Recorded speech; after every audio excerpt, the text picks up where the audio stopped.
Every year, millions of people get raises, and somehow, they still end up broke.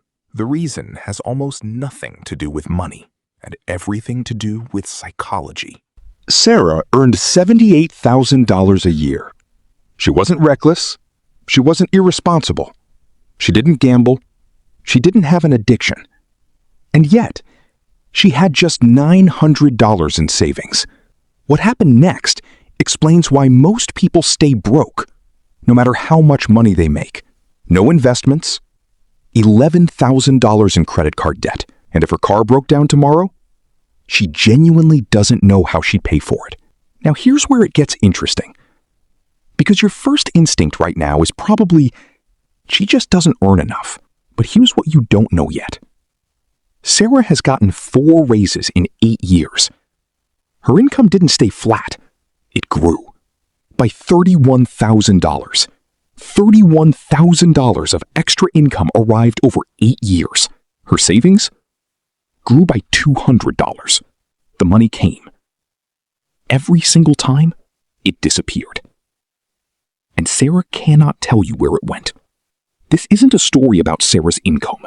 This is a story about what happens inside her brain every single time money arrives.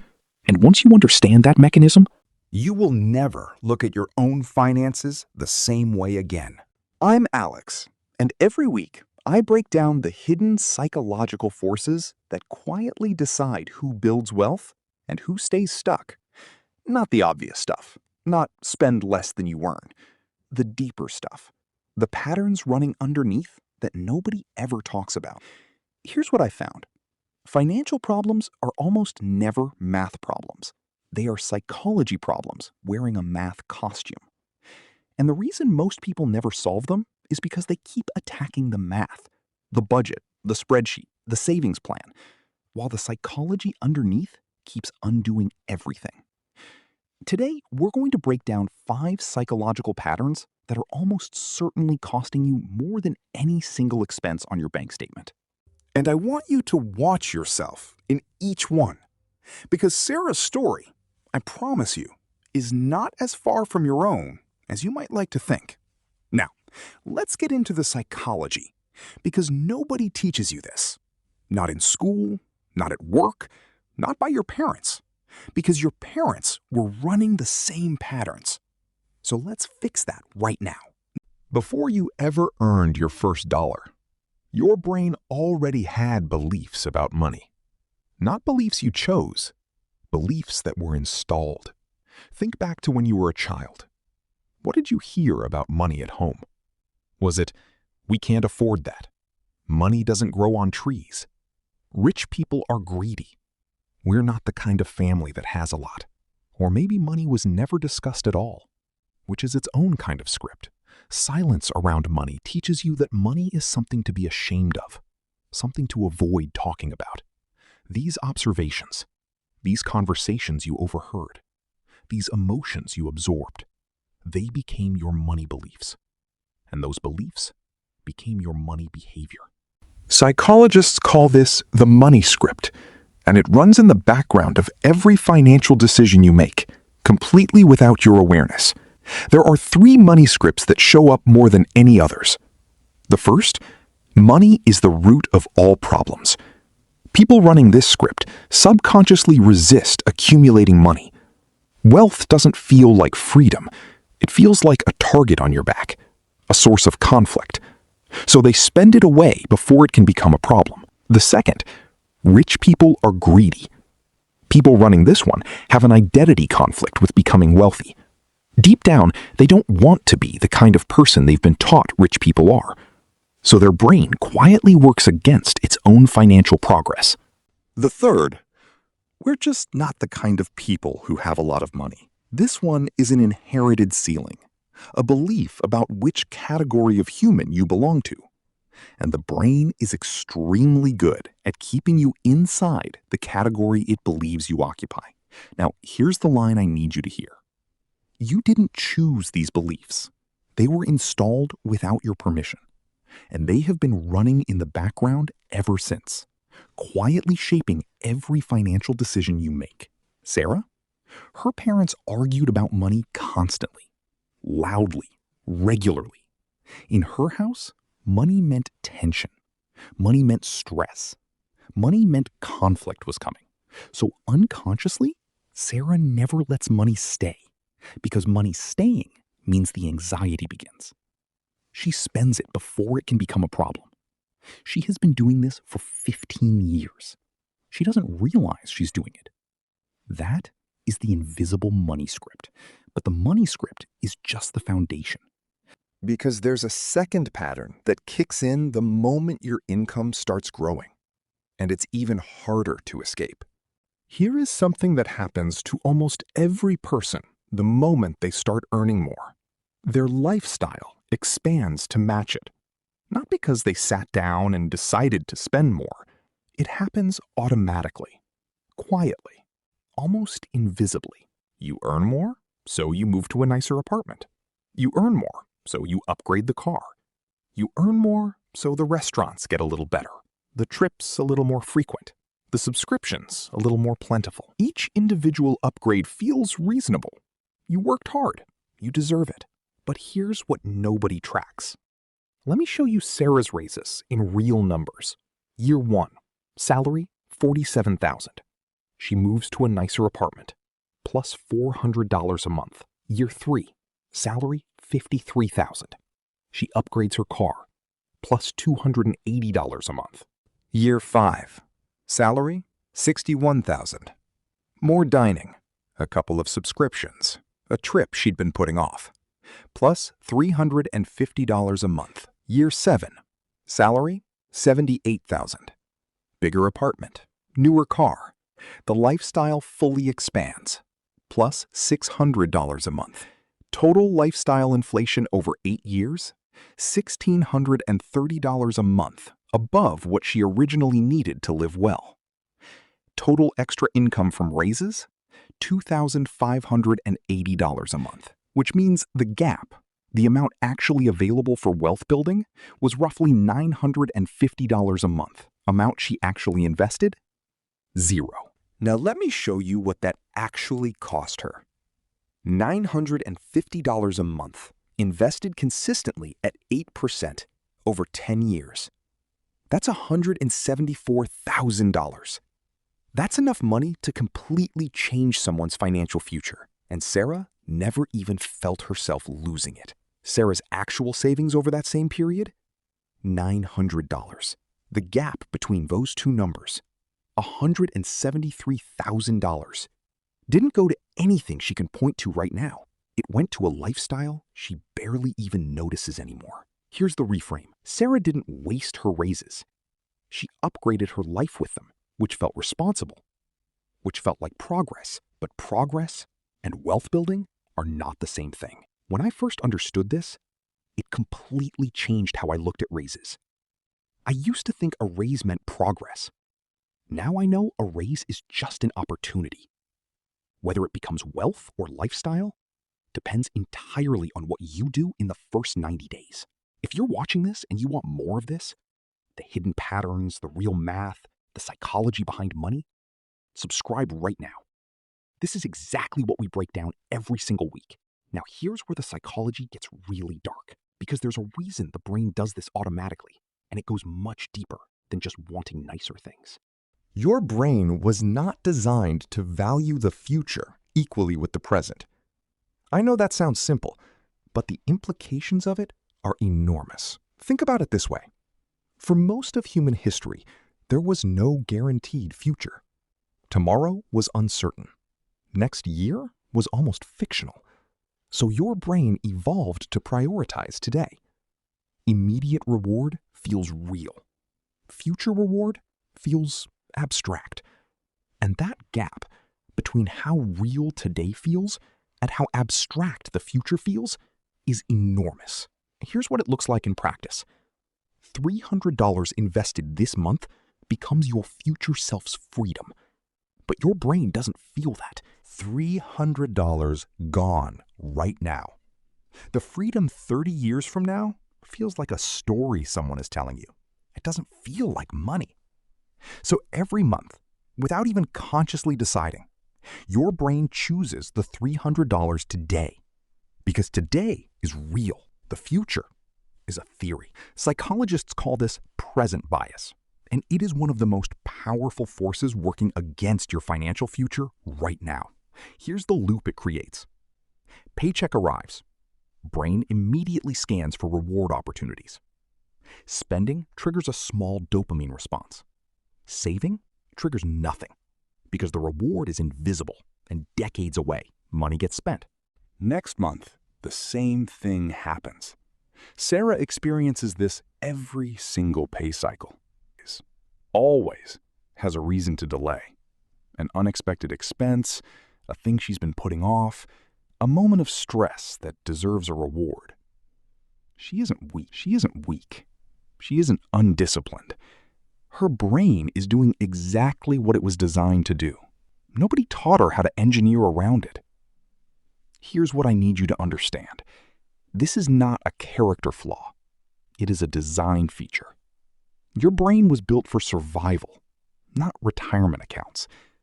But once you know that, you can build systems that work with the design instead of fighting it. The thing is, present bias is actually the easier one to fix because the next pattern operates completely below the surface, and most people never even know it's happening.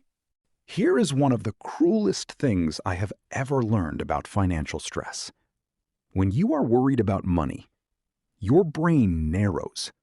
Not metaphorically, literally. Studies on financial stress and cognitive bandwidth, including research from Princeton, found that people dealing with persistent money pressure experience a measurable drop in cognitive function.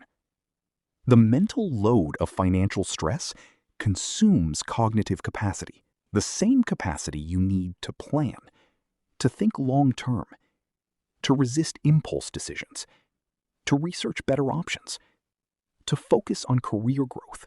In other words, the thing financial stress takes from you is the exact thing you need to escape financial stress. That's the loop.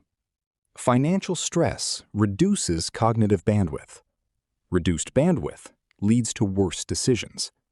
Worse decisions create more financial stress. More stress, even less bandwidth, even worse decisions. And around it goes. The cruelest part? The people who most need to think clearly about money are the people whose brains are most compromised by money. This isn't a moral failure. This is biology. Here's how it shows up for Sarah.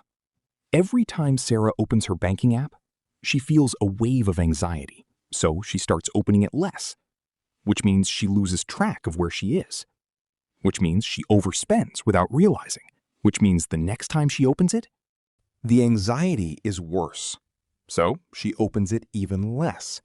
The avoidance feels like relief, but the avoidance is the trap, because you cannot fix what you refuse to look at.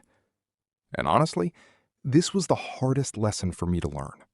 Not the math, not the investing, the willingness to look, to open the app when you don't want to face the number even when it's uncomfortable. That one habit changes everything that comes after it. Now, we've covered the money script, the lifestyle inflation trap, present bias, the scarcity loop. There is one final pattern, and I think it might be the most expensive of all, because it disguises itself as something completely harmless. Let me ask you something. Why do people buy things? The obvious answer is because they want them. But here's what the research actually shows.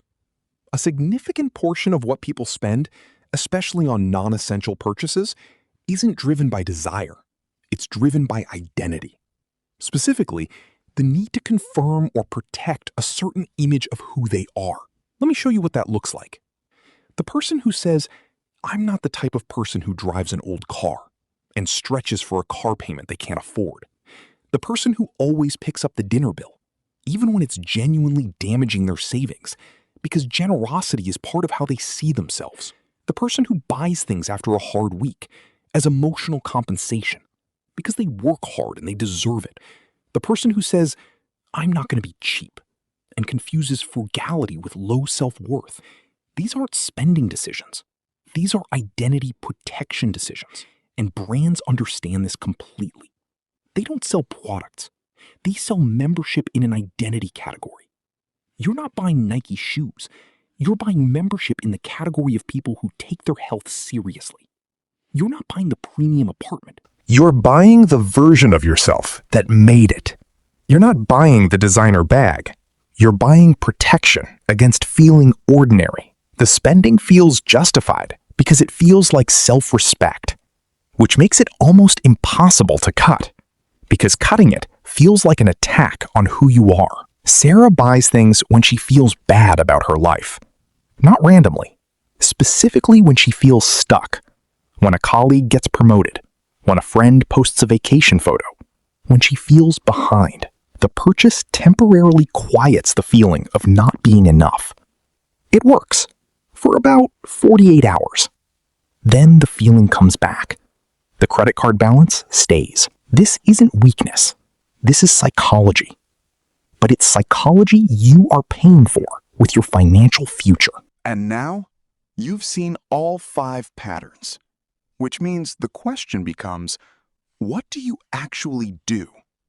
Because knowing the trap exists doesn't automatically get you out of it. Here are 5 rewires, one for each pattern. None of them are extreme. None of them require a perfect month. They require a different awareness.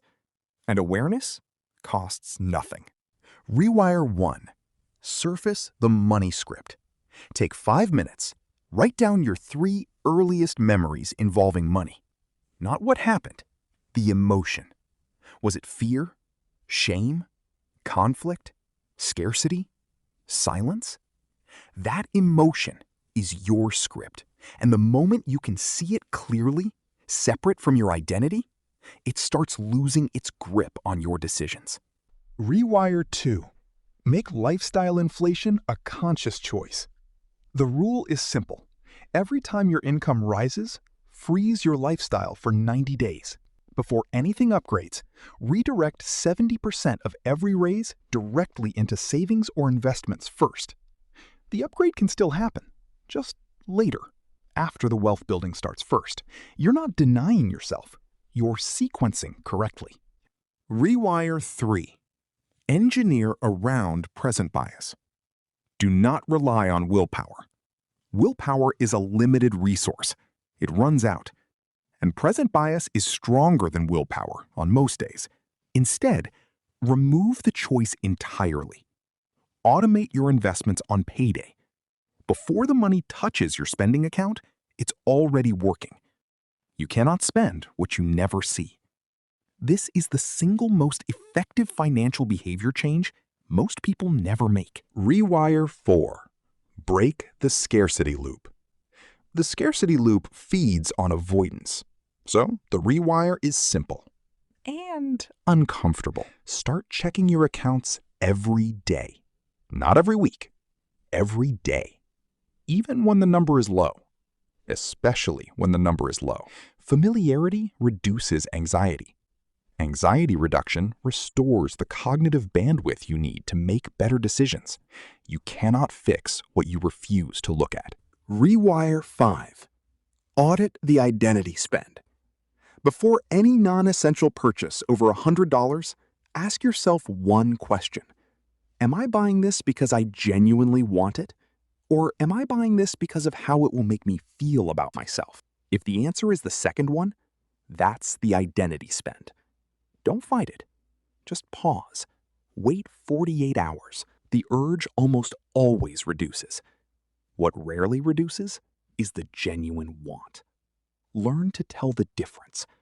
That difference is worth thousands of dollars a year. Sarah still earns $78,000 a year. Nothing about her income changed.